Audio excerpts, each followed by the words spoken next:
Facebook లో కానీ WhatsApp లో కానీ మిగతా సోషల్ మీడియా ప్లాట్ఫామ్స్ లో పనిచేస్తూ దేవుని మాట ప్రకటిస్తున్న వ్యక్తులు అయితే ಫೇಸ್ಬುಕ್ ವಾಟ್ಸ್ಆಪ್ ಮಿಕ್ಕಿದಂತ ಸೋಷಿಯಲ್ ಪ್ಲಾಟ್ಫಾರ್ಮ್ಸ್ ಗಳಲ್ಲಿ ನೀನು ಕೆಲಸ ಮಾಡುವಂತ ವ್ಯಕ್ತಿ ಆಗಿದ್ರೆ నిన్ను దేవుడు హెచ్చించే విషయాల్లో మొదట అడుగు పెట్టే విషయం అదే. ದೇವರು ನಿನ್ನನ್ನ ಅವುಗಳಲ್ಲಿ ಹೆಚ್ಚಿಸುವಂತವನಾಗಿದ್ದಾನೆ. దేవుడు అందులోంచి నేను దీవించబోతున్నాడు. ಅದರ ಮೂಲಕವಾಗಿ ದೇವರು ನಿನ್ನನ್ನು నీకు ఇవ్వబడిన చిన్న పని పట్టుకొని ముందుకు వెళ్ళాలి. ನಿನಗೆ ಕೊಡಲ್ಪಟ್ಟಂತ ಚಿಕ್ಕ ಕೆಲಸವನ್ನು ಇಟ್ಕೊಂಡು ನೀನು ಮುಂದಕ್ಕೆ ಹೋಗಬೇಕು. దేవుడు పనిచేసే తీరు నమ్మకం ఉన్న వారి ద్వారా పనిచేస్తాడు. ದೇವರು ಕೆಲಸ ಮಾಡುವಂತ ವಿಧಾನ ನಂಬಿಕಸ್ಥರಲ್ಲಿ ದೇವರು ಕೆಲಸ ಮಾಡ್ತಾನೆ. మనలో చాలా మంది మొదలు పెట్టి పని ఆపేస్తాం. ನಮ್ಮಲ್ಲಿ ಅನೇಕರು ನಾವು ಒಂದು ಕೆಲಸವನ್ನು ಶುರು ಮಾಡಿ ಮಧ್ಯಕ್ಕೆ ನಿಲ್ಲಿಸ್ಬಿಡ್ತೇವೆ. దేవుడు మళ్ళీ ప్రారంభించు, నేను దీవించబోతున్నాను. ದೇವರು ಹೇಳ್ತಾನೆ ಮತ್ತೆ ಶುರು ಮಾಡು, ನಾನು ನಿನ್ನನ್ನು ಆಶೀರ್ವದಿಸ್ತೇನೆ. ఎంతమంది మ్యూజిషియన్స్ ఉన్నారు కింద? ಎಷ್ಟು ಜನರು ಇಲ್ಲಿ ಕೆಳಗಡೆ ನೀವು ವಾದ್ಯ ಬಾರಿಸುವಂತವರು ಮ್ಯೂಸಿಷಿಯನ್ಸ್ ಇದ್ದೀರಿ? ఏదైనా ఒక వాయిద్యం వాయించగలరు. ಏನಾದ್ರೂ ಯಾವ್ದಾದ್ರು ವಾದ್ಯಗಳನ್ನ ಬಾರಿಸಬಲ್ಲವರು? కంజరైన వాయించగలరు. ಒಂದು ಕಂಜರೇನಾದ್ರೂ ಬಾರಿಸಬಲ್ಲವರು ಯಾರಾದ್ರೂ ಇದ್ದೀರಾ? ಕೈಗಳು ನಿಂತಿರಾ? మిమ్మల్ని దేవుడు వాడుకొను గాక. ನಿಮ್ಮನ್ನು ದೇವರು ಉಪಯೋಗಿಸಲಿ. మిమ్మల్ని దేవుడు వాడుకొను గాక. ನಿಮ್ಮನ್ನು ಉಪಯೋಗಿಸಲಿ. నా ప్రారంభం కంజలతో ప్రారంభమైంది. ನನ್ನ ಪ್ರಾರಂಭ ಒಂದು ಕಂಜನೆಯಿಂದ ಶುರುವಾಯಿತು. నేను ఒక డ్రమ్మర్ని. ನಾನು ಒಂದು ಡ್ರಮ್ಮರ್. నాకు తెలియదు ఏం జరుగుతుంది నా జీవితంలో ఇంతకు మునుపు. ನನಗೆ ಇದು ಮುಂಚೆ ನನಗೆ ಗೊತ್ತಿರಲಿಲ್ಲ ದೇವರು ನನ್ನ ಜೀವಿತದಲ್ಲಿ ಏನ್ ಮಾಡ್ಲಿಕ್ಕಿದ್ದಾನೆ ಎಂಬುದಾಗಿ. చిన్న ప్రారంభంలో నేను నమ్మకం ఉన్నాను. ಆ ಚಿಕ್ಕ ಪ್ರಾರಂಭದಲ್ಲಿ ನಾನು ನಂಬಿಕಸ್ಥನಾಗಿದ್ದೆ. ఈ రోజు దేవుడు అనేక మంది నడిపించి భాగ్యం ఇచ్చాడు. ಅನೇಕರನ್ನು ನಡೆಸುವಂತ ಭಾಗ್ಯವನ್ನು ದೇವರು ನನಗೆ ಕೊಟ್ಟಿದ್ದಾನೆ. చిన్న విషయాలు నమ్మకం ఉండాలి. ಚಿಕ್ಕ ವಿಷಯದಲ್ಲಿ ನಾವು ನಂಬಿಕಸ್ಥರಾಗಿರ್ಬೇಕು. మనలో చాలా మంది ఏం చేస్తామంటే పెట్టెలో పెట్టేస్తాం ఇవ్వబడి. ನಮ್ಮಲ್ಲಿ ಅನೇಕರು ನಮಗೆ ಕೊಡಲ್ಪಟ್ಟಂತ ವಿಷಯಗಳನ್ನ ಒಂದು ಪೆಟ್ಟಿಗೆಯಲ್ಲಿ ಹಾಕಿ ಮುಚ್ಚಾಕ. నాకు తెలిసిన మా కుటుంబంలో ఒక తమ్ముడే ఉన్నాడు. ನಮ್ಮ ಕುಟುಂಬದಲ್ಲಿ ನನ್ನ ತಮ್ಮ ಇದ್ದಾನೆ. వాడికి ఇవ్వబడింది, వాడికి దేవుడు గిఫ్ట్ గా వాయిద్యాలు వాయించే కృప ఇవ్వబడింది. ಅವನಿಗೆ ದೇವರು ವಾದ್ಯಗಳನ್ನು ಬಾರಿಸುವಂತ ತಲಾಂತರ ದೇವರು ಕೊಟ್ಟಿದ್ದಾರೆ. వాడు వాయించవచ్చు, ಅವನು ಬಾರಿಸಬಹುದು. కానీ వాడి జీవితంలో వాడి ఫ్యూచర్ గురించిన విషయాలు వాడు మనసులో పెట్టుకోవడం వల్ల ಆದರೆ ಅವನ ಜೀವಿತದಲ್ಲಿ ಅವನ ಭವಿಷ್ಯದ ಕುರಿತಾದಂತ ಆಲೋಚನೆಗಳು ಅವನ ಮನಸ್ಸಲ್ಲಿ ತುಂಬಿಕೊಂಡಿರುವುದರಿಂದ తీసుకెళ్లి పెట్టెలో పెట్టేసేది. ಅವುಗಳನ್ನು ತಕೊಂಡು ಹೋಗಿ ಒಂದು ಬಾಕ್ಸ್ ಅಲ್ಲಿ ಹಾಕಿ ಮುಚ್ಚಿ ಹಾಕ್ಬಿಟ್ಟು ఈ మధ్య మీరెవరో చేయమాకండి. ఈ మధ్య మీరెవరో చేయమాకండి. ನೀವು ಯಾವ ವಿಷಯಗಳನ್ನ ఆ స్పీకర్ నీ వ్యక్తి ఆ స్పీకర్ తిప్పేసరికి వచ్చేవారు. ನೀವ್ಯಾರು ಕೂಡ ಆ ರೀತಿಯಾಗಿ ಮಾಡಬೇಡ್ರಿ. ఈ మధ్యాహ్నం మిమ్మల్ని కాస్త మాటలో తీసుకెళ్ళిపోతున్నా, దేవుడి మాటలోకి. ನಾನು ದೇವರ ವಾಕ್ಯದಲ್ಲಿ ನಿಮ್ಮನ್ನ ಹಾಗೆ ನಡೆಸೋದಕ್ಕೆ ಇಷ್ಟಪಡ್ತೇನೆ. ఎంతమంది ఈ మధ్యాహ్నం దేవుడి మాట కోసం సిద్ధంగా ఉన్నారు? ಎಷ್ಟು ಜನ ಸಿದ್ಧವಾಗಿದ್ದೀರಿ ಮಧ್ಯಾಹ್ನ ದೇವರ ವಾಕ್ಯಕ್ಕಾಗಿ? దేవుని మాట చేత దేవుడు మిమ్మల్ని బలపరచునుగా. ದೇವರು ತನ್ನ ವಾಕ್ಯದ ಮೂಲಕವಾಗಿ ನಿಮ್ಮನ್ನ ಬಲಪಡಿಸಿ. ఎక్కడైతే మీరు ఆగిపోయారో, ಎಲ್ಲಿ ನೀವು ನಿಂತು ಹೋಗಿದ್ದೀರೋ ఆ చోటు నుంచి దేవుడు మిమ్మల్ని బలంగా నడిపించునుగా. ಆ ಸ್ಥಳದಿಂದಲೇ ದೇವರು ನಿಮ್ಮನ್ನ ಬಲವಾಗಿ ನಡೆಸಿ. భయపడే వాళ్ళు ఈ లోక సంబంధమైన వ్యక్తులు. ಹೆದರುವಂತವರು ಈ ಲೋಕ ಸಂಬಂಧವಾದಂತ ವ್ಯಕ್ತಿಗಳು. గాఢాంధకారపు లోయలో నేను సంచరించినప్పటికీ కూడా, ಕಾರ್ಗತ್ತಲಿನ ಕಣಿವೆಯಲ್ಲಿ ನಾನು ಸಂಚರಿಸುವಾಗಲೂ నేను అపాయములకు భయపడను. ನಾನು ಯಾವ ಅಪಾಯಕ್ಕೂ ನಾನು ಹೆದರುವುದಿಲ್ಲ. కారణం నీవు నాకు తోడయ్యుండు. ಕಾರಣ ನೀನು ನನ್ನ ಹತ್ತಿರವಿದ್ದಿ, ನನ್ನ ಜೊತೆಯಾಗಿದ್ದಿ. ఒకనొక సెన్స్ ఉంది ఈ లోకంలో.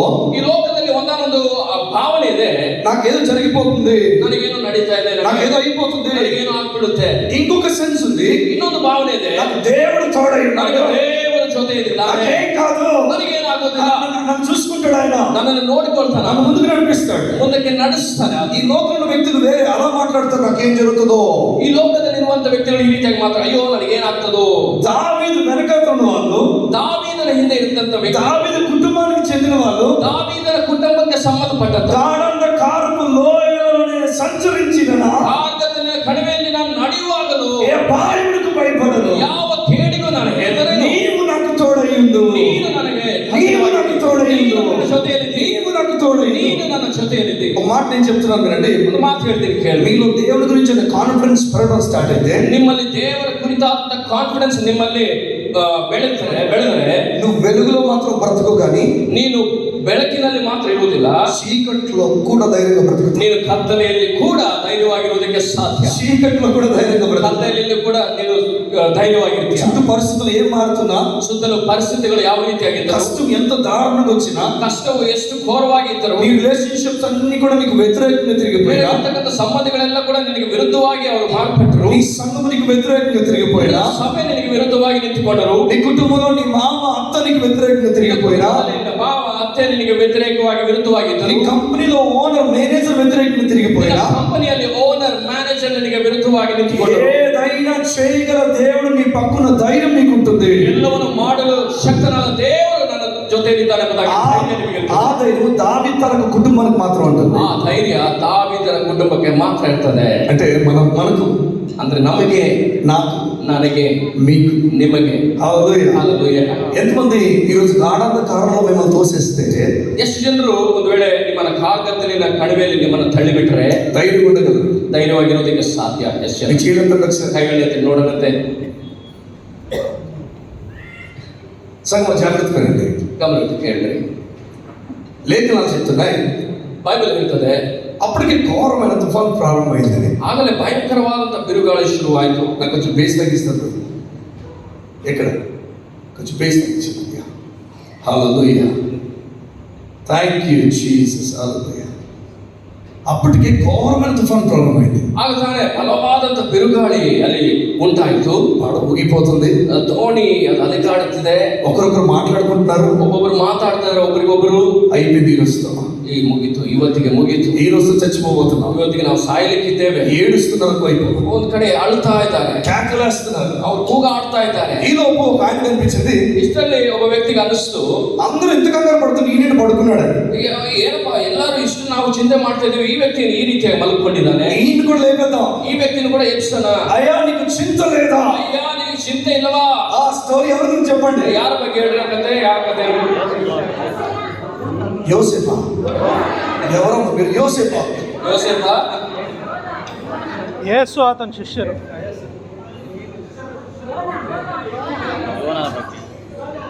యోసేఫ్ శిష్యులు. యేసు శిష్యులు. యేసయ్యా యేసయ్యా. అవును యోనాని. ಹೌದು ಯೋನನೇ. కాదు ಅಲ್ಲ ಯೋನ ಅಲ್ಲ. పేతురు. ಇಲ್ಲ ಪೇತ್ರ. యేసు అక్కడ మెల్లగా నెమ్మదిగా నిద్రపోతున్న ఆయన పేరు నువ్వు సేవిస్తున్న దేవుడు. ಅಲ್ಲಿ ನೆಮ್ಮದಿಯಾಗಿ ನಿದ್ರೆ ಮಾಡುವಂತ ವ್ಯಕ್ತಿ ಹೆಸರು ನೀನು ಸೇವಿಸುವಂತ ಯೇಸು. ఆయన విశ్వాసం ఉంచిన బిడ్డలు కూడా, ಆತನಲ್ಲಿ ನಂಬಿಕೆ ಇಟ್ಟಂತ ಮಕ್ಕಳು ಕೂಡ ఘోరమైన తుఫాను మధ్యలో విశ్రాంతి ಘೋರವಾದಂತ ಬಿರುಗಾಳಿ ಮಧ್ಯದಲ್ಲಿ ಕೂಡ ಅವರು ವಿಶ್ರಾಂತಿ ఈ ತೆಗೆದುಕೊಳ್ಳಿ. దిన నుంచి నీళ్ళు విశ్రాంతి ప్రారంభమైపోను. ಮೊದಲುಗೊಂಡು ನಿನ್ನಲ್ಲಿ ವಿಶ್ರಾಂತಿ ಶುರುವಾಗಲಿ. చప్పట్లు కొడతారు ఒకసారి. కాస్త చప్పట్లు కొట్టాలా? ಗಟ್ಟಿಯಾಗಿ. మనుషులకి అయితే ఇక్కడి నుంచి కొడతారు, ಮನುಷ್ಯರಿಗಾದ್ರೆ ಈ ರೀತಿಯಾಗಿ ತರ್ತಾರೆ, దేవునికి అయితే పై నుంచి కొడతారు. ದೇವರಿಗಾದ್ರೆ ಹೀಗೆ ಅಂದ್ರೆ అమ్మో దేవునికి మహిమ కలుగును గాక. ದೇವರಿಗೆ ಮಹಿಮೆ ಉಂಟಾಗಲಿ. సగం వినండి జాగ్రత్తగా. ಸಭೆ ಕೇಳ್ರಿ, ಗಮನವಿಟ್ಟು. ఆ ఇష్టానుసారంగా పడవ ఊగిపోతుంది. ಅದು ಇಷ್ಟಾನುಸಾರವಾಗಿ ಧೋನಿ ಅಳುಗಾಡ್ತಾ ಇದೆ. లోపల అందరూ కూడా కంగారు పడిపోతున్నారు. ಒಳಗಡೆ ಎಲ್ಲರೂ ಕೂಡ ಗಲಿಬಿಲಿಯಲ್ಲಿದ್ದಾರೆ. యేసు నీకు చింత లేదా? ಯೇಸು ನಿನಗೆ ಚಿಂತೆ ಇಲ್ಲವಾ? చింత లేదా? ಚಿಂತೆ ಇಲ್ಲವಾ? మొత్తంగా ఆయన లేపేశారు. ಹೆಸರಿಗೆ ಅದನ್ನ ಎದ್ದೇಳಿಸ್ತಾರೆ. కొందరు ఉంటారు మన కుటుంబంలో, ನಮ್ಮ ಕುಟುಂಬದಲ್ಲಿ ಕೂಡ ಆ ರೀತಿಯ ಕೆಲವರು మనల్ని ಇರ್ತಾರೆ. లేపుతారు నెటికి, ನಮ್ಮನ್ನೇ ಎದ್ದೇಳಿಸ್ತಾರೆ. ಎಲ್ಲದಕ್ಕೂ నన్నే లేపుతారు కొన్నిసార్లు. ನನ್ನೇ ಎದ್ದೇಳಿಸ್ತಾರೆ ಕೆಲಸ. నువ్వు ఆశీర్వాదం కనుక నేను లేపుతాను. ಯಾಕಂದ್ರೆ ನೀನು ಆಶೀರ್ವಾದವಾಗಿರುವುದರಿಂದ, నువ్వు ఆశీర్వదింపబడిన వ్యక్తి కనుక కాస్త ఓపిక ఉండు. ಯಾಕಂದ್ರೆ ನೀನು ಆಶೀರ್ವದಿಸಲ್ಪಟ್ಟಂತ ವ್ಯಕ್ತಿ ಆಗಿರೋದ್ರಿಂದ ಸ್ವಲ್ಪ ತಾಳ್ಮೆಯಿಂದ కొన్ని ಇರು. వాళ్ళు ఎక్కువ మంది నీ దగ్గరికి వస్తారు. ಕೆಲವು ಸರಿ ಅನೇಕರು ನಿನ್ನ ಹತ್ರ ಬರ್ತಾರೆ. అట్టి కృప నీకు ఇవ్వబడింది. ಆ ರೀತಿಯಾದ ಕೃಪೆ ನಿನಗೆ ಕೊಡಲ್ಪಟ್ಟಿದೆ. ఎప్పుడు చెప్పలేము ఎందుకు అలా జరుగుతుందో. ಯಾಕೆ ಯಾವಾಗ ಹೆಂಗೆ ನಡೀತದೆ ನೀನು ಹೇಳಲಿಕ್ಕೆ ಆಗುದಿಲ್ಲ. అన్ని విసుగొచ్చే ప్రయాణాలు అవ్వచ్చేమో. ಎಲ್ಲ ಸುಸ್ತಾಗುವಂತ ಪ್ರಯಾಣಗಳೇ ఒక్క ಇರ್ತದೆ. ప్రయాణం ఉంటుంది, ಒಂದು ಪ್ರಯಾಣ ಇರ್ತದೆ.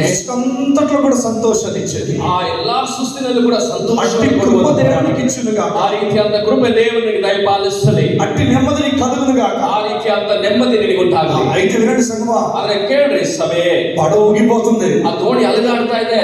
మీరు ఒక మాట చెప్పండి. ನೀವೊಂದು ಮಾತನ್ನು ಹೇಳ್ರಿ. ఆ పడవలో మీరుంటే, ಆ ದೋಣಿಯಲ್ಲಿ ನೀವಿದ್ರೆ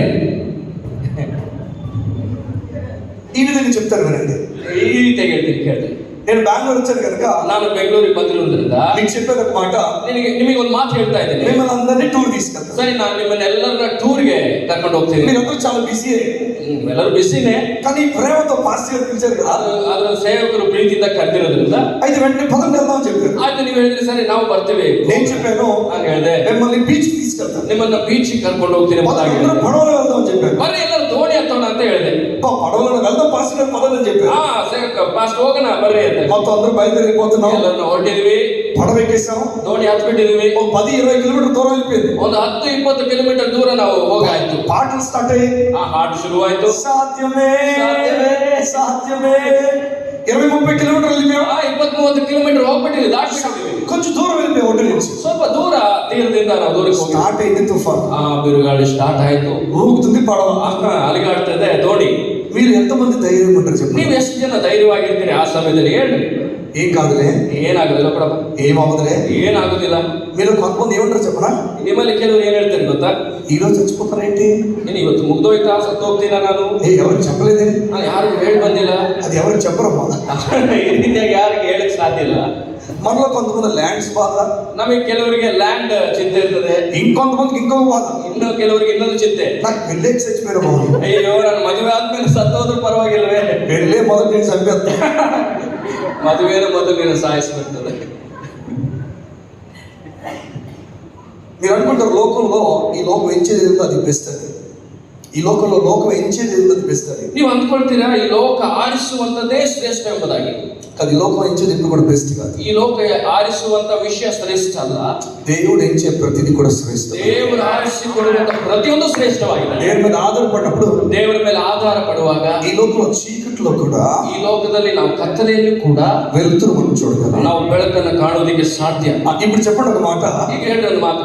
ఆ పడవ ఊగిపోతుంటే ಆ ದೋಣಿ ಅಲುಗಾಡುವಾಗ మీరు ఎంతమంది నా దగ్గరికి వచ్చి ನೀವು ಎಷ್ಟು ಜನ ನನ್ನ ಹತ್ರಕ್ಕೆ ಬಂದು తీసుకొచ్చి ఏదో ఏదో ఎక్కడికి తీసుకెళ్లాల్సింది కదా, ಎಲ್ಲ ಕರ್ಕೊಂಡು ಹೋಗಿದ್ದು ಬೇರೆ ಎಲ್ಲಾದ್ರೂ ಕರ್ಕೊಂಡು ಹೋಗ್ಬೇಕಾಗ್ತಲ್ಲ, పాస్టర్ ఇక్కడ తీసుకొచ్చామేంటి, ಬೇರೆ ಇಲ್ಲಿ ಕರ್ಕೊಂಡು ಬಂದಿದ್ದೀರಾ? అలా చెప్పండి, ఎంతమంటారు చెప్పండి. ಈ ರೀತಿಯಾಗಿ ಹೇಳದೆ ನೆಮ್ಮದಿಯಾಗಿ ಎಷ್ಟು ಜನ ಇರ್ತೀರಿ? నాకు తెలుసు అందరూ వస్తారేమో. ಎಲ್ಲರೂ ಬಂದ್ಬಿಡ್ತೀರೇನೋ ನೀವು. ఏం పాస్టర్ ఇలా చేసి ಏನ್ ಪಾಸ್ಟಿಂಗ್ ಮಾಡ್ಬಿಟ್ಟಿದ್ದೀರಾ? మా బ్రతుకులతో ఆడుకుందాం. ನಮ್ಮ ಏನ್ ಆಟ ಆಡ್ತಿದ್ದೀರಿ ನಮ್ಮ ಜೀವನ. కానీ ఈ స్టోరీలో వేరే ఉంది. ಆದ್ರೆ ಈ ಕಥೆಯಲ್ಲಿ ಬೇರೆ ಇದೆ. పడవ ఊగిపోతుంది, ಆ ದೋಣಿ ಅಲುಗಾಡ್ತದೆ. యేసు లేచాడు, ಯೇಸು ಸ್ವಾಮಿ ಎದುರು వెంటనే వాళ్ళు చూశాడు, ತಕ್ಷಣ ಅವರನ್ನು ನೋಡಿ ఆ ఆ సముద్రం పొంగుతున్న సముద్రం వైపు చూశాడు, ಅಲ್ಲಿ ಉಕ್ಕಿ ಹರಿಯುವಂತಹ ಒಂದು ಸಮುದ್ರವನ್ನು ನೋಡಿ సముద్రాన్ని కత్తించాడు, ಆ ಸಮುದ್ರವನ್ನ ಕತ್ತರಿಸಿ నీటిని కత్తించాడు, ಆ ನೀರನ್ನ ಕತ್ತರಿಸಿಬಿಟ್ಟನು. అంత నిర్మలం అయిపోయింది. ಎಲ್ಲ ಶಾಂತವಾಯಿತು. ఇప్పుడు మీరు వైపు తిరిగాడు. ಈಗ ಇವರ ಕಡೆಗೆ ತಿರುಗಿ, ఎందుకు కంగారు పడుతున్నావు? ಯಾಕೆ ನೀನು ಕಳವಳ ಪಡ್ತಿದ್ಯಾ? ನಾನಿದ್ದೀರಿ ಬಿಡು. అలాగండి, ಈ ರೀತಿಯಾಗಿ ಹೇಳಿಲ್ಲ. అలాగండి, అల్ప విశ్వాసం. ಅಲ್ಪ ವಿಶ್ವಾಸಿಗಳೇ, ఇలా కదిలినప్పుడు పడవ ಈ ರೀತಿಯಾಗಿ ದೋಣಿ ಅಲಿಗಾಡುವಾಗ, హృదయమంతా భయంతో నిండిపోతున్నప్పుడు, ಹೃದಯವೆಲ್ಲ ಭಯದಿಂದ ತುಂಬಿರುವಾಗ మనకి ఎవరైనా ధైర్యం చెప్పడం కావాలి కదా. ನಮಗೆ ಯಾರಾದ್ರೂ ಧೈರ್ಯ ಹೇಳ್ಬೇಕಲ್ಲ. నేను ఈ పక్కన చెప్పడం మనకు కావాలి కదా. ನಾನು ಜೊತೆಗಿದ್ದೀನಿ ಈ ರೀತಿಯಾಗಿ ಹೇಳ್ಬೇಕಲ್ಲ. కానీ ఏసీ అలా చేయలేదు. ಯೇಸು ಸ್ವಾಮಿ ಈ ರೀತಿಯಾಗಿ ಮಾಡಲಿಲ್ಲ. ఒక మాట అక్కడ చెప్తున్నాడు, ಒಂದು ಮಾತನ್ನು ಹೇಳ್ತಾ ಇದ್ದಾರೆ, నీకు విశ్వాసం లేదని. ನಿನಗೆ ನಂಬಿಕೆ ಇಲ್ಲ ಎಂಬುದಾಗಿ. వినట్టు చెప్తా. ಸಭೆಯ ಗಮನಿಟ್ಟುಕೊಳ್ಳಿ. ఆ పడవలో ಆ ದೋಣಿಯಲ್ಲಿ యోహాన్ని మిగతా వాళ్ళని చూడడం వేరే, మిగతా వాళ్ళని చూడడం వేరే, ಯೋಹಾನ ಮಿಕ್ಕಿದವರನ್ನ ನೋಡುವುದು ಬೇರೆ, యేసయ్యను మాత్రం చూడడం వేరే. ಯೇಸು ಕ್ರಿಸ್ತನ ಮಾತ್ರ ನೋಡುವುದು ಬೇರೆ. కదిలిపోతున్న పడవలో, ಆ ಅಲಿಗಾಡುವಂತಹ ದೋಣಿಯಲ್ಲಿ దేవుడు ఏం కోరుతాడు చెప్పనా? ದೇವರು ಏನನ್ನ ಬಯಸ್ತಾನೆ ಗೊತ್ತಾ? కదల్ని కదల్లి కదల్ని కదల్లి బాగా కదల్ని, ಇನ್ನೂ ಅಲಿಗಾಡಲಿ, ఇంకా తిరగబడిపోయేంతగా కదల్ని, ಇನ್ನೂ ತಿರುಗಿ ಬೀಳುವಷ್ಟು ಕದಲ್ಲಿ. నువ్వు అస్సలు కదలదు. ನೀನು ಮಾತ್ರ ಅಲಿಗಾಡಬೇಡ. నీ దేవుడి సంద్రాన్ని సైతం నిర్మలపరచగలవాడు. ದೇವರ ಸಮುದ್ರವನ್ನು ಸಹಿತ ಶಾಂತ ಮಾಡಲಿಕ್ಕೆ ಶಕ್ತ. మన పిల్లలు చిన్నప్పుడు 1 year కానీ 1.5 years కానీ అవుతున్నప్పుడు, ನಮ್ಮ ಮಕ್ಕಳಿಗೆ ಒಂದು ವಯಸ್ಸು 1.5 ವಯಸ್ಸಾಗುವಾಗ వారు నడడానికి ప్రయత్నం చేస్తున్న సమయం, ಅವರು ನಡಿಲಿಕ್ಕೆ ಪ್ರಯತ್ನ ಮಾಡುವಂತ ಸಮಯದಲ್ಲಿ ఎంతమంది పట్టుకొని అలా నడిపించేస్తారు? ಎಷ್ಟು ಜನ ಹಂಗೆ ಕೈ ಹಿಡ್ಕೊಂಡು ನಡೆಸ್ತಾನೆ ಇರ್ತೀರಿ? ఎంతమంది పట్టుకొని నడిపిస్తూ వదులుతారు? ಎಷ್ಟು ಜನ ನಡೆಸ್ತಾ ಆ ರೀತಿ ಕೈ ಬಿಡ್ತೀರಿ? మన అందరూ చేసిన వాళ్ళే. ಆ ರೀತಿಯಾಗಿ ಮಾಡಿದಂಥವ್ರೆ. మనకు నడక నేర్పించారు, ನಮಗೆ ನಡೆಯುವುದನ್ನ ಕಲಿಸಿದರು. ఇನ್ನು ప్రతి సందర్భం ఏర్పడుతున్నప్పుడు, ಪ್ರತಿ ಸಂದರ್ಭ ಬರುವಾಗ దేవుడు విశ్వాసం నడవడం మనకు నేర్పిస్తాడు. ದೇವರು ಕೂಡ ನಂಬಿಕೆಯಲ್ಲಿ ನಡೆಯುವುದನ್ನು ಕಲಿಸಿಕೊಡ್ತಾರೆ. భయపడాల్సిన పనులని చెప్తాడు. ನಾವು ಹೆದರಬೇಕಾದ ಅವಶ್ಯಕತೆ ಇಲ್ಲ. ఎవరైతే సత్యం తెలుసుకోరో, ಯಾರು ಸತ್ಯವನ್ನು ತಿಳಿದುಕೊಳ್ಳುವುದಿಲ್ಲವೋ వాళ్ళు భయపడిపోతారు. ಅವರು ಹೆದರ್ತಾರೆ. ఈ మధ్యకాలంలో భయం దేని చెప్పిన మీ జీవితంలో, ಈ ನಡುವೆ ನಿಮ್ಮ ಜೀವಿತದಲ್ಲಿ ಬಂದಂತ ಭಯಗಳು ಅದಕ್ಕೆ ಕಾರಣ ಏನು ಗೊತ್ತಾ? ఇరాన్కి ఇజ్రాయెల్కి వార్ అవుతుంది, ಇರಾನ್ಗೆ ಇಸ್ರಾಯೇಲ್ಗೆ ಅಲ್ಲಿ ಯುದ್ಧ ನಡೀತಾ ಇದೆ. ఇరాన్కి యుఎస్కి వార్ అవుతుంది, ಇರಾನ್ಗೆ ಯುಎಸ್ಎಗೆ ಯುದ್ಧ ನಡೀತಾ ಇದೆ. మీ పైన మిసైల్ పడిపోయినట్టు మీరు భయపడిపోతారు. ನೀವು ಹೆದರೋದು ఏంటంటే ನನ್ನ ಮೇಲೆ ಮಿಸೈಲ್ ಬಿದ್ದಂಗೆ. భయం మనల్ని చంపేస్తుంది. ಆ ಭಯ ನಮ್ಮನ್ನ ಕೊಲ್ತದೆ. భయానికి కారణము సత్యము తెలియకపోవడం వల్లే. ಭಯಕ್ಕೆ ಕಾರಣ ಸತ್ಯವನ್ನ ತಿಳಿದುಕೊಳ್ಳದೆ ಇರುವುದು. కొన్ని విషయాలను దేవుని గురించి విషయాలు పట్టుకోగలిగితే, ನಾವು ದೇವರ ಕುರಿತಾದಂತ ವಿಷಯಗಳನ್ನ ಕೆಲವು ವಿಷಯಗಳನ್ನ ಹಿಡಿಕೊಳ್ಳುವುದಾದರೆ, దేవుడి దగ్గర సెన్స్ ని ఆలోచన మనకు పుడుతుంది. ನನಗೆ ದೇವರು ಹತ್ತಿರವಾಗಿದ್ದಾನೆ ಎಂಬುದಾಗಿ ಒಂದು ಆಲೋಚನೆ ನನಗೆ ಉಂಟಾಗ್ತದೆ. ఎప్పుడైతే అలా పుట్టిందో ಯಾವಾಗ ಆಲೋಚನೆ ಬರ್ತದೋ దిగుతున్నా లేకపోతే ఊగుతున్నా పడవ ఊగనిస్తాం. ಆ ಸಮಯದಲ್ಲಿ ಅಲಿಗಾಡುವಂತ ಆ ಒಂದು ದೋಣಿ ಅಲಿಗಾಡು ಎಂಬುದಾಗಿ ನಾವು ಹೇಳ್ತೇವೆ. భయపడిపో, ನಾವು ಹೆದರುವುದಿಲ್ಲ. ఇంకా పర్వాలే, ಇನ್ನೂ ಅದು నా ಅಲಿಗಾಡಲಿ. దేవుడు మాత్రం నన్ను విడిచిపెట్టి వెళ్ళిపోడు. ದೇವರು ಮಾತ್ರ ನನ್ನನ್ನು ಬಿಟ್ಟು ಹೋಗುವುದಿಲ್ಲ. నీకు మాట చెప్తాను వినండి. ಒಂದು ಮಾತು ನಿಮಗೆ ಹೇಳ್ತೀನಿ ಕೇಳ್ರಿ. మన పిల్లలు పడవలు ఉన్నారు అనుకోండి, ನಮ್ಮ ಮಕ್ಕಳು ದೋಣಿ ಇದ್ದಾರೆ ಅಂತ ತಿಳ್ಕೊಳ್ರಿ. మనం చంపడం చూస్తామా, ನಾವು ಅವರನ್ನು ಸಾಯಿಸಬೇಕೆಂಬುದಾಗಿ, వాటిని బ్రతికించడం చూస్తామా? ಇಲ್ಲ ಅವರನ್ನು ಬದುಕಿಸಬೇಕೆಂಬುದಾಗಿ ಆಲೋಚಿಸುತ್ತೇವೆ. లేఖనాలు చెప్తున్నాయి, ಬೈಬಲ್ ಹೇಳ್ತದೆ, ఒక కన్న తల్లి వాడి కనీసం మర్చిపోతుందా? ಎತ್ತ ತಾಯಿ ತನ್ನ ಕೂಸನ್ನ ಎತ್ತು ಬಿಟ್ಟು ಮರೆತು ಹೋಗ್ತಾಳ. మర్చిపోవచ్చేమో కానీ ಒಂದು ವೇಳೆ ಮರೆತು ಹೋಗ್ಬೋದೇನೋ. నేను నిన్నెప్పుడు కూడా మర్చిపోను, ಆದ್ರೆ ನಾನು ನಿನ್ನನ್ನು ಮರೆಯುವುದಿಲ್ಲ. నేను ఎప్పుడు నిన్ను విడిచిపెట్టి వెళ్ళిపోను. ನಾನು ಎಂದಿಗೂ ನಿನ್ನನ್ನು ಬಿಟ್ಟು ఈ ಹೋಗುವುದಿಲ್ಲ. లోకపు తల్లిదండ్రులు వేరే, ಈ ಲೋಕದ ತಂದೆ ತಾಯಿಗಳು ಬೇರೆ, దేవుడు తండ్రిగా ఉండడం వేరే. ದೇವರೇ ತಂದೆಯಾಗಿರುವುದು ಬೇರೆ. ఇదో దేవుడు మీతో మాట్లాడుతున్నాడు. ದೇವರು ನನಗೆ ಮಾತನಾಡ್ತಾ ಇದ್ದಾನೆ. నేను నీ పక్కన ನನ್ನ సెన్స్ తో ఉండు, ನಾನು ನಿನ್ನ ಜೊತೆಲಿದ್ದೀನಿ ಎಂಬುದಾಗಿ ಭಾವನೆಯಿಂದ ನೀನಿರು. నీ పైన కోపంగా లేనన్న సెన్స్ తో ఉండు. ನಾನು ನಿನ್ನ ಮೇಲೆ ಸಿಟ್ಟಾಗಿಲ್ಲ ಎಂಬ ಒಂದು ಆಲೋಚನೆ ಇದೆ. ఈ రోజు కొన్ని ఆలోచనలు, అపవాదం వేస్తున్న ఆలోచనలు, ಇಂದಿನ ಸೈತಾನ ನಿಮ್ಮಲ್ಲಿ ಇಟ್ಟಂತ ಕೆಲವು ಆಲೋಚನೆಗಳನ್ನು వాటిని మనం డీల్ చేయబోతున్నాం. ಅವುಗಳನ್ನು ನಾವು ಡೀಲ್ ಮಾಡ್ಲಿಕ್ಕಿದ್ದೇವೆ. నేను చెప్పిన అపవాదం వేసి ఆలోచన ఎలా కొట్టాలో, ನಿಮಗೆ ನಾನು ಹೇಳ್ತೀನಿ, ಆ ಸೈತಾನನು ಕೊಡುವಂತ ಆಲೋಚನೆಗಳನ್ನು ಯಾವ ರೀತಿಯಾಗಿ ಹೊಡೆದಾಕ್ಬೇಕೆಂಬುದಾಗಿ. నేను చెప్పిన ఎలా కొట్టాలో, ಯಾವ ರೀತಿಯಾಗಿ వాడు కాన్స్టెంట్ గా బాణం వేస్తూనే ఉంటాడు. ಅವನು ಸತತವಾಗಿ ಅವನು ಬಾಣಗಳನ್ನು ಹಾಕ್ತಾನೆ ಇರ್ತಾನೆ. మరి ఎలా ఉంది మనం కొట్టాలి? ಮತ್ತೆ ನಾವು ಯಾವ ರೀತಿಯಾಗಿ ಇದನ್ನು ಎದುರಿಸುವುದು? మనం సత్యంతో దాన్ని కొడతాం. ನಾವು ಸತ್ಯದಿಂದ ಅದನ್ನು ಹೊಡಿತೇವೆ.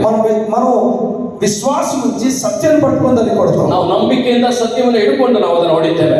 ఈ రోజు సత్యాల వైపు మనం వెళ్దాం. ಈ ದಿನ ಸತ್ಯದ ಕಡೆಗೆ ನಾವು ಹೋಗೋಣ. ఎంతమంది నాతో పాటు సత్యం చూడడానికి ಎಷ್ಟು ఇష్టపడతారు? ಜನ ನನ್ನೊಟ್ಟಿಗೆ ಸತ್ಯವನ್ನು ನೋಡುವುದಕ್ಕೆ ನೀವು ಇಷ್ಟಪಡ್ತೀರಿ? జీవితానికి ఒక వర్తమానం ఉంటే, ನಮ್ಮ ಜೀವಿತ ಕಾಲಕ್ಕೆ ಒಂದು ಸಂದೇಶ ಇರುವುದಾದ್ರೆ, ఆ సందేశము ఈ మధ్యలో నీకు చెప్పబోతుంది. ಆ ಸಂದೇಶ ಈ ಒಂದು ಮಧ್ಯಾಹ್ನ ನಿಮ್ಗೆ ಹೇಳಿಕೆ. నువ్వు ఏది మర్చిపోయినా ನೀನು ಯಾವುದನ್ನು ಮರೆತರೂ ఈ విషయాలు మాత్రం మర్చిపోదు. ಈ ವಿಷಯಗಳನ್ನು ಮಾತ್ರ ಮರಿ. నీ వయసు ఏదైనప్పటికీ, ನಿಮ್ಮ ವಯಸ್ಸು ಏನಾಗಿದ್ದರೂ ಕೂಡ నువ్వు ఏలుబడి చేయలేదు, రూల్ చేయలేదు, ధైర్యం ఉండాలంటే ఈ సత్యం పట్టుకోవాల్సింది. ನೀನು ಆಳ್ವಿಕೆ ಮಾಡುವಂತ ಧೈರ್ಯ ನಿನಗೆ ಬೇಕಂದ್ರೆ ಈ ಸತ್ಯವನ್ನು ಹಿಡಿದುಕೊಳ್ಬೇಕು.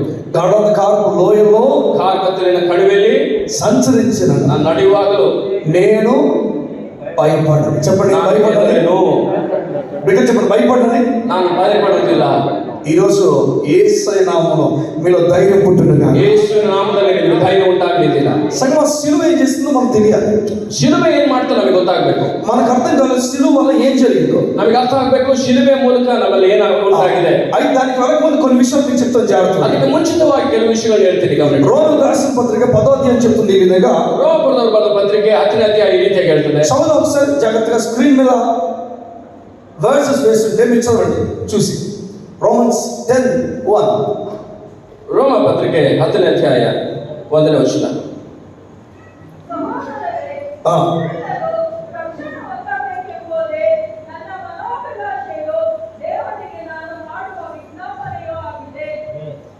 నెక్స్ట్.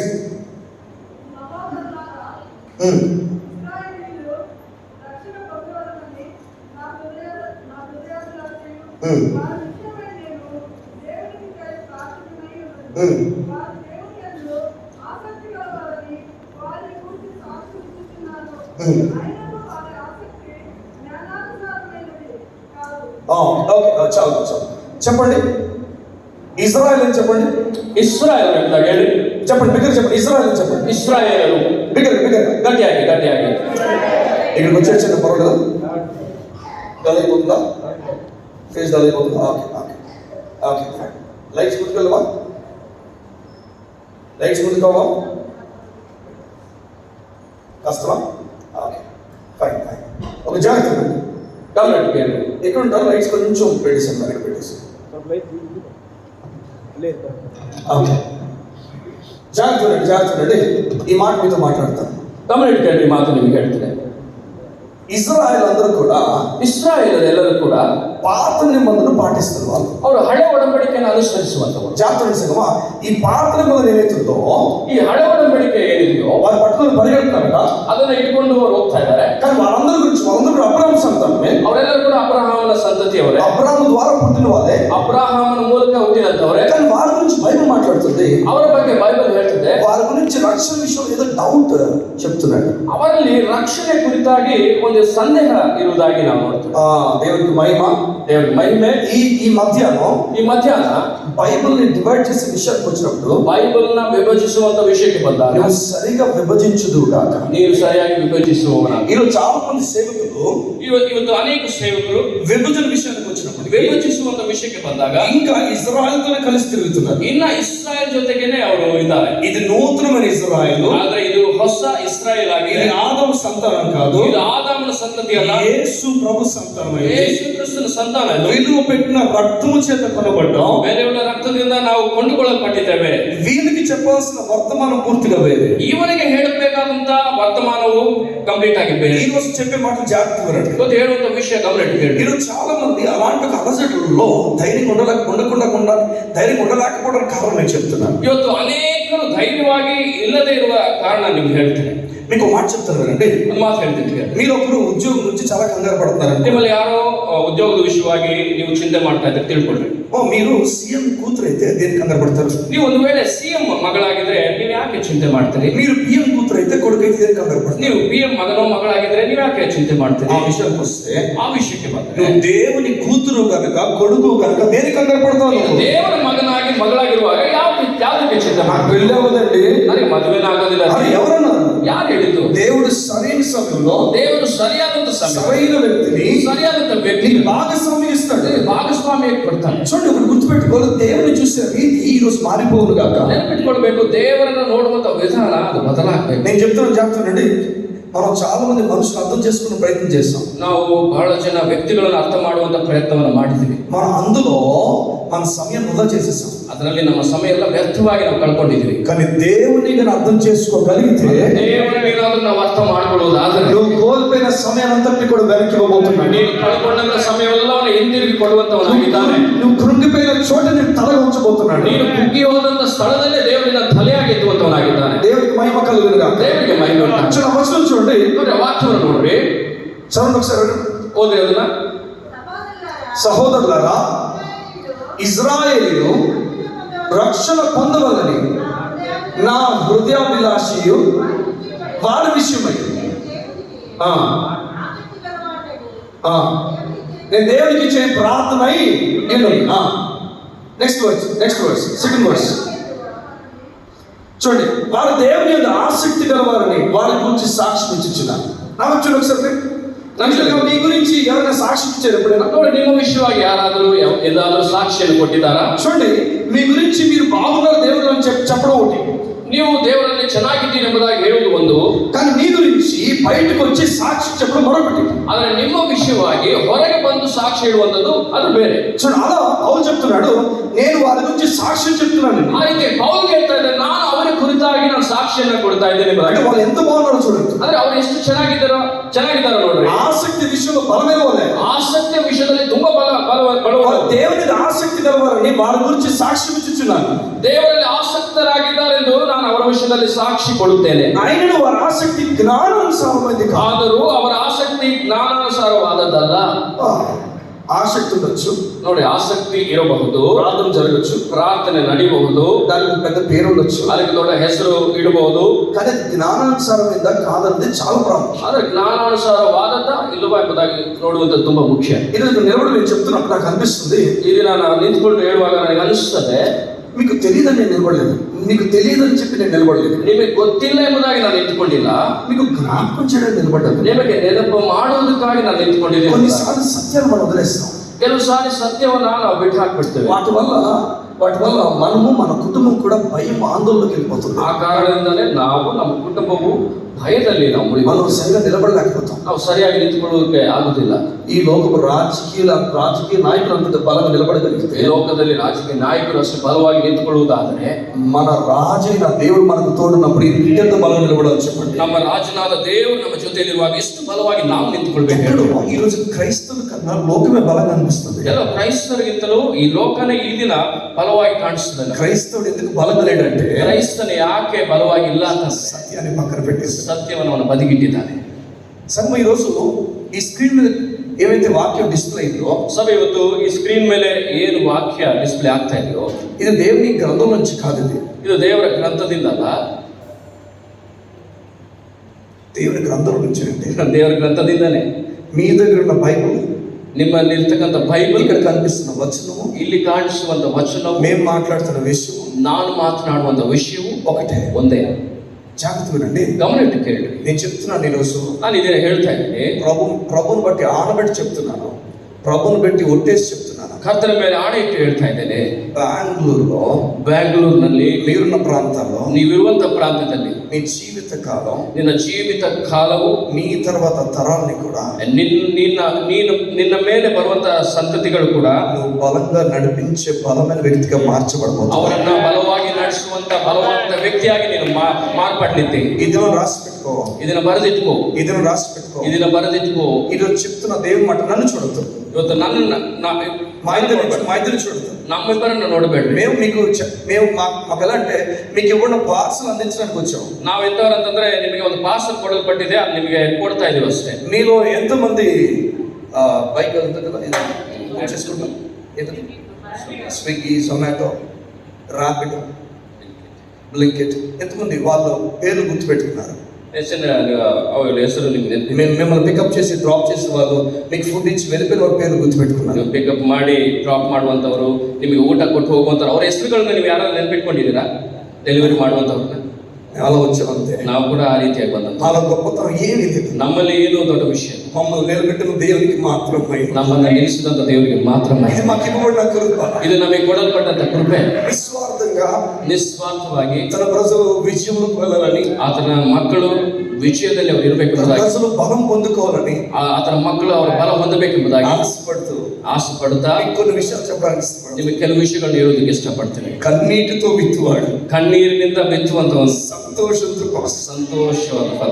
దేవునికి మహిమ కలుగును గాక. ದೇವರ ಮಹಿಮೆ ಉಂಟಾಗಲಿ. కానీ చూడండి, ఇజ్రాయెల్ దేశం గురించి మాట్లాడుతున్నాడు ನೋಡ್ರಿ, పౌలు. ಇಸ್ರಾಯೇಲ್ ದೇಶದ ವಿಷಯವಾಗಿ ಮಾತಾಡ್ತಾರೆ. వీరికి ఆసక్తి ఉంది కానీ ಇವರಿಗೆ ಆಸಕ್ತಿ ಇದೆ ಅಂತೆ, వీరి ఆసక్తి జ్ఞానం అర్థం చేసుకుని, ಆದ್ರೆ ಆಸಕ್ತಿ ಜ್ಞಾನವನ್ನ ಆಧಾರ ಮಾಡ್ಕೊಂಡಿಲ್ಲ. ఈ రోజు మనకు ఆసక్తి ఉంది దేవుడు అంటే, ಇವತ್ತು ನಮಗೆ ದೇವರ ವಿಷಯವಾಗಿ ಆಸಕ್ತಿ ಇದೆ ಅಂತಂದ್ರೆ మీలో కొంతమంది చల్లారిపోయారేమో. ನಿಮ್ಮಲ್ಲಿ ಕೆಲವರು ನೀವು ತಣ್ಣಗಾಗ್ಬಿಟ್ಟಿದ್ದೀರಿ. మరి కారణం ఏం చెప్పనా? ಕಾರಣ ಏನ್ ಹೇಳ? సత్యం తెలియకపోవడం వల్ల చల్లారిపోయావు. ಸತ್ಯ ನಿಮಗೆ ಗೊತ್ತಿಲ್ಲದೆ ಇರುವ ಕಾರಣ ನೀವು ತಣ್ಣಗಾಗ್ಬಿಟ್ಟಿದ್ದೀರಿ. నీకు మేలు చేసిన ఎలా మర్చిపోతావు? ನಿನಗೆ ಮೇಲು ಮಾಡಿದಂತ ವ್ಯಕ್ತಿಯನ್ನು ನೀವು ಹೇಗೆ ಮರೆಯೋದಕ್ಕೆ ಸಾಧ್ಯ? ఏ విధంగా మేలు చేసాడో తెలియకపోవడం వల్ల నువ్వు పక్కన పడేసావు. ಯಾವ ರೀತಿಯಾಗಿ ನಿಮಗೆ ಒಳ್ಳೆಯದನ್ನು ಮಾಡಿದನೆಂಬುದಾಗಿ ನೀವು ತಿಳಿಯದೇ ಇರುವುದರಿಂದ ಆತನ ಪಕ್ಕಕ್ಕೆ ఈ ಇಟ್ಟುಬಿಟ್ಟಿರಿ. లోకంలో బలమైన విషయాలు ఇచ్చే వ్యక్తిని మనం ప్రేమిస్తాం, డబ్బిచ్చే వ్యక్తిని ప్రేమిస్తాం. ಈ ಲೋಕದಲ್ಲಿ ನಮಗೆ ಹಣ ಕೊಡುವಂತವರನ್ನ, ಒಳ್ಳೆಯದು ಮಾಡುವಂತವರನ್ನ ನಾವು ಪ್ರೀತಿಸ್ತೇವೆ. కానీ నీ గురించి ప్రాణం పెట్టినవాడు మొదటి నీకు అయిపోతాడు అని గురించి తెలిసినప్పుడు, ಆದ್ರೆ ನಿನ್ನ ವಿಷಯವಾಗಿ ಪ್ರಾಣ ಕೊಟ್ಟಂತ ವ್ಯಕ್ತಿ ಎಲ್ಲರಿಗಿಂತಲೂ ಮೇಲೆ ಬರ್ತಾನೆ ಮೊದಲು ನಿಮಗೆ ಆ ವಿಷಯ నేను ಗೊತ್ತಾಗ. చెప్తే ఈ రోజు డేట్ రాసుకోండి, ಈ ದಿನ ಡೇಟ್ ఈ ಬರೆದಿಟ್ಕೊಂಡು, రోజు డేట్ రాసుకొని చెప్తున్నా, ಡೇಟ್ ಅನ್ನು నీ ಬರೆದಿಟ್ಕೊಂಡು ನಾನು జీవితాన్ని పూర్తిగా మార్చే రోజు ఈ రోజు. ನಿಮ್ಮ ಜೀವಿತ ಕಂಪ್ಲೀಟ್ ಆಗಿ ಬದಲಾಗುವಂತ ದಿನ ಈ ದಿನ. మేము మామూలుగా రాలేదు, ನಾವು సాధారణವಾಗಿ ಬಂದಿಲ್ಲ, ఫుల్ ప్యాక్ వచ్చాము. ಫುಲ್ ಬ್ಯಾಕ್ ಟ್ಯಾಗ್ ಬಂದಿದ್ದೇವೆ. మీ హృదయపు వేదన అంతటిని కూడా దేవుడు తొలగించి ನಿಮ್ಮ ಹೃದಯದ ವೇದನೆ ಎಲ್ಲವನ್ನ ದೇವರು ತೊಲಗಿಸಿ తన భుజాల మీద ఎత్తుకొని నడిపించబోతున్నాడు ఈ రోజు. ಆತನ ಹೆಗಲುಗಳ ಮೇಲೆ, ಭುಜದ ಮೇಲೆ ಆತನ ಹೊತ್ತುಕೊಳ್ಳುವಂತವನಾಗಿದ್ದಾನೆ. హల్లెలూయా. ಹಲ್ಲೆಲೂಯಾ. ఎంతమంది సిద్ధుకున్నారు? ಎಷ್ಟು ಜನ ಸಿದ್ಧವಾಗಿದ್ದೀರಿ? ఎంతమంది సిద్ధుకున్నారు? ಎಷ್ಟು ಜನ ಸಿದ್ಧವಾಗಿದ್ದೀರಿ? ఎంతమంది సిద్ధుకున్నారు? ಎಷ್ಟು ಜನ ಸಿದ್ಧವಾಗಿದ್ದೀರಿ? దేవుడు ఈ రోజు అద్భుతం చేయను గాక. ದೇವರ ಅದ್ಭುತವನ್ನು ಮಾಡಲಿ. మీ లోపల విషయాలు మార్చబడిన గాక. ಒಳಗಿನ ಸಂಗತಿಗಳು ಬದಲಾಗಲಿ. చూడండి, దేవుని మీద ఆధారపడిన ప్రతి వ్యక్తి కూడా, ನೋಡಿ, ದೇವರ ಮೇಲೆ ಆಧಾರ ಪಡುವಂತ ಪ್ರತಿ ವ್ಯಕ್ತಿಯು ಕೂಡ మొదటి వ్యక్తి నుంచి ಮೊದಲನೇ ವ್ಯಕ್ತಿ ಮೊದಲುಗೊಂಡು ఈ రోజు వరకు ఈ ದಿನದವರೆಗೂ ఎవరిని కింద తాయలే. ಯಾರನ್ನು ಕೆಳಗೆ ಬಚ್ಚಿಲ್ಲ. దీపం వెలిగించినప్పుడు ಆ ದೀಪವನ್ನು ಬೆಳಗಿಸಿದಾಗ దీప స్తంభం మీద పెడతారు. ಅದನ್ನು ದೀಪ ಸ್ತಂಭದ ಮೇಲೆ ಇಡ್ತಾರಂತೆ. అది కొంచెం కింద కానీ మంచం కింద పెట్టరు. ಅದು ಮಂಚದ ಕೆಳಗಡೆ ಇಡುವುದಿಲ್ಲ. నువ్వు దేవుని మీద విశ్వాసం ఉంచితే, ದೇವರ ಮೇಲೆ ನಂಬಿಕೆ ಇಟ್ಟರೆ నీ ఇల్లు ఎక్కడ కట్టబడుతుంది తెలుసా? ನಿನ್ನ ಮನೆ ಎಲ್ಲಿ ಕಟ್ಟಲ್ಪಡ್ತದೆ ಗೊತ್ತಾ? కనిపించే కొండ మీద కట్టబడుతుంది. ಕಾಣಿಸುವಂತ ಬೆಟ್ಟದ ಮೇಲೆ దాని ಕಟ್ಟಲ್ಪಡುತ್ತದೆ. పునాది యేసు ప్రభు ಅದರ ಎಂಬುದು. ಅಸ್ತಿವಾರವು ಯೇಸು ಕ್ರಿಸ್ತನೇ ಆಗಿದ್ದಾನೆ. నేను సమయం వృధా చేయను కానీ ನಾನು ಸಮಯ ವ್ಯರ್ಥ ಮಾಡೋದಕ್ಕೆ ಇಷ್ಟಪಡುವುದಿಲ್ಲ. కొంచెం మెల్లగా మిమ్మల్ని వాక్యంలో తీసుకెళ్తాను. ನಿಧಾನವಾಗಿ ನಿಮ್ಮನ್ನ ವಾಕ್ಯದಲ್ಲಿ ನಡೆಸುವುದಕ್ಕೆ నేను ఎంత ఆనందపడుతున్నాను చెప్పడం మాట, ఎంత ఆనందపడుతున్నాను. ನಾನು ಎಷ್ಟು ಸಂತೋಷ ಪಡ್ತಿದ್ದೀನಿ ಗೊತ್ತಾ? మీరు నాకు ఎవరి గురించి అని చెప్పమని చెప్పండి. ನೀವು ಯಾರ ಬಗ್ಗೆನಾದ್ರೂ ನನ್ನ ಹತ್ರ ಹೇಳಲಿಕ್ಕೆ ಹೇಳ್ರಿ. కాస్త ఇబ్బంది పడతానేమో, ನನಗೆ ಕಷ್ಟ ಆಗ್ತದೆ, ಹೇಳಿಕ್ಕೆ ಆಗೋದಿಲ್ಲ. నా ప్రియుల గురించి చెప్పినప్పుడు ಅದು ನನ್ನ ಪ್ರಿಯನ ವಿಷಯವಾಗಿ ನೀವು ಕೇಳಿದಾಗ నా మాటలు వేగంగా పరిగెత్తుకున్నాను. ನನ್ನ ಮಾತುಗಳು ವೇಗವಾಗಿ ಬರ್ತವೆ.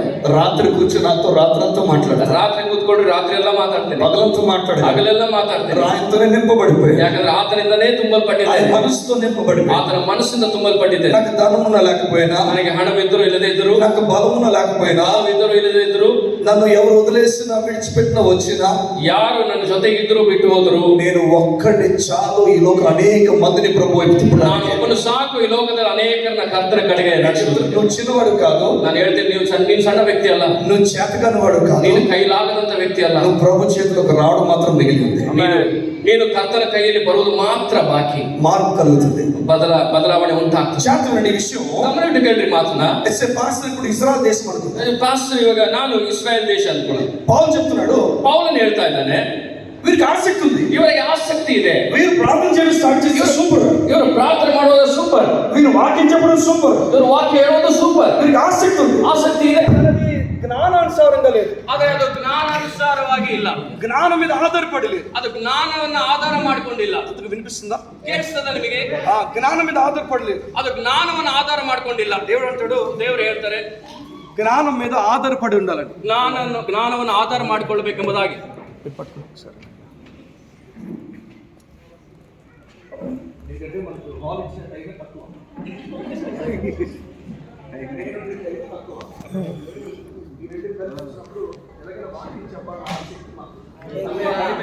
ಹೇಗಾದ್ರೂ ವಾಕ್ಯ ಹೇಳ್ಬೇಕೆಂಬ ಆಸಕ್ತಿ ನಮಗುಂಟು.